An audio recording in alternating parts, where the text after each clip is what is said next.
Welcome to my scientifically informed insider look at mental health topics. If you find this video to be interesting or helpful, please like it and subscribe to my channel.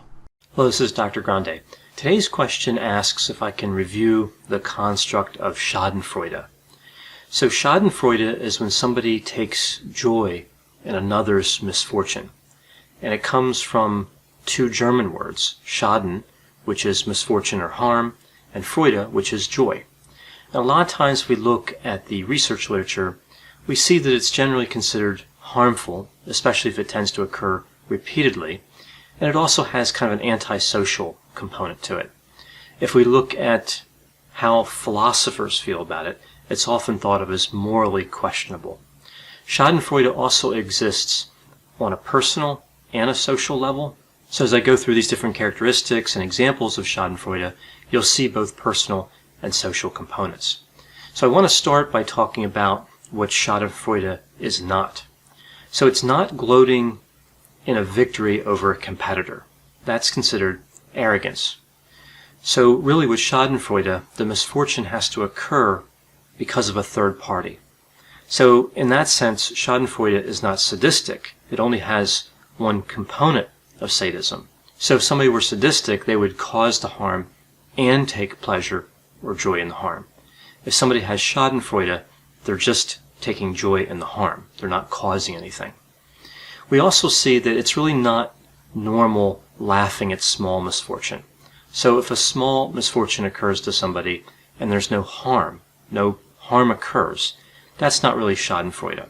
So if somebody slips on the ice and they fall into the snow and they're not hurt and someone laughs at that, that's not really schadenfreude. If somebody picks up a box and the contents spill out, that's just really normal humor. And if somebody trips while they're texting, again, as long as they're not hurt, that wouldn't be considered unusual to laugh at that. As a matter of fact, it would be more likely to laugh at that type of behavior because usually the more unwise the action, the more humor value there is. Now, if somebody's hurt, if somebody trips while texting and they're hurt, again, that's totally different, and we have seen some pretty horrible examples of people being hurt while texting and walking. And of course, texting and driving, extremely dangerous as well.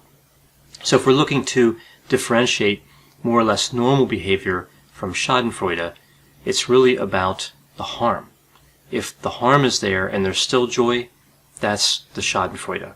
We see that when certain conditions are present, that schadenfreude is more likely to occur. For example, if misfortune occurs to somebody who is perceived as a threat, that would increase the risk of schadenfreude. If a person is considered or perceived to be dominant, arrogant, boasting, or narcissistic, that would increase the risk of schadenfreude occurring. Again, this would be the person who is the object of the schadenfreude, not the person who's experiencing it. We also see if a person is disliked. So if somebody dislikes another person, they're going to be more likely to have schadenfreude. And one of the popular examples here would be if someone's rejected by a romantic partner. So say there's a woman, and that woman is rejected by a man, they were romantic partners, and the man walks away from that relationship. And then he enters into another relationship, maybe he gets married, and then that ends in a divorce. And there's all kinds of financial problems because of that. And that original partner, that woman, feels joy because of that other marriage failing. That would be a good example of schadenfreude. Now, we also see that part of the joy of schadenfreude is a public expression. So if we use an example of competition, so more at a social level, say that there are two football teams playing one another, and that somebody is rooting for one of those teams, but the other team is winning, so they're appearing dominant.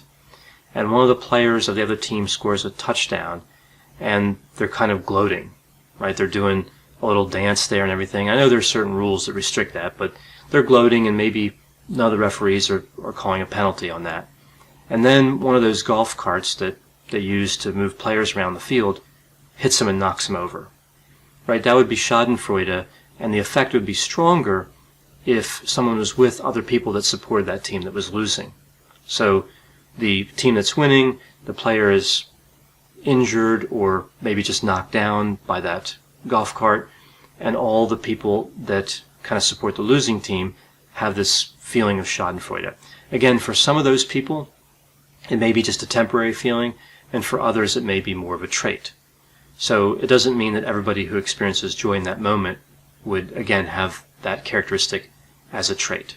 Now, as far as the person experiencing the schadenfreude, we also see here that it's stronger when that person feels inferior, if they have low self-esteem, and if the target of the schadenfreude emotion or feeling is a high achiever or their success is undeserved. For example, if somebody's wealthy because they inherited that wealth, a lot of times, of course, that's considered undeserved by many people.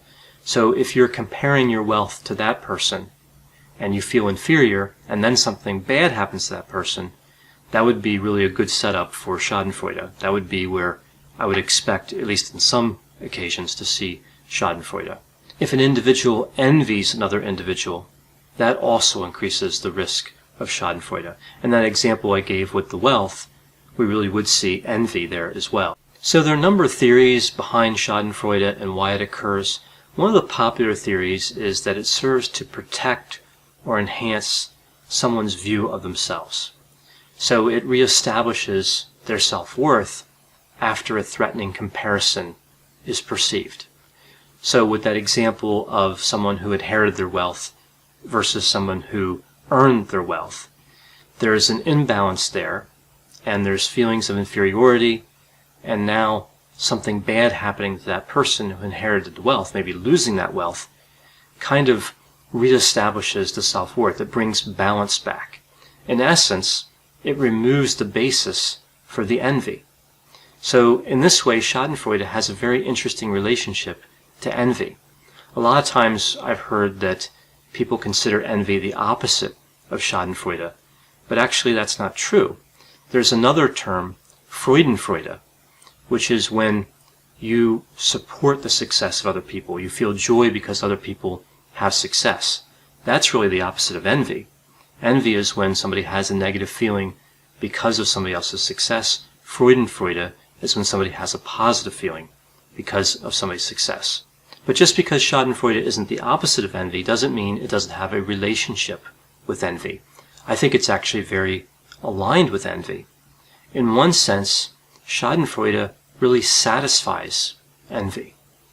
So you feel a negative feeling because somebody else has success, or they appear dominant, or they're narcissistic or boasting, whatever the reason is.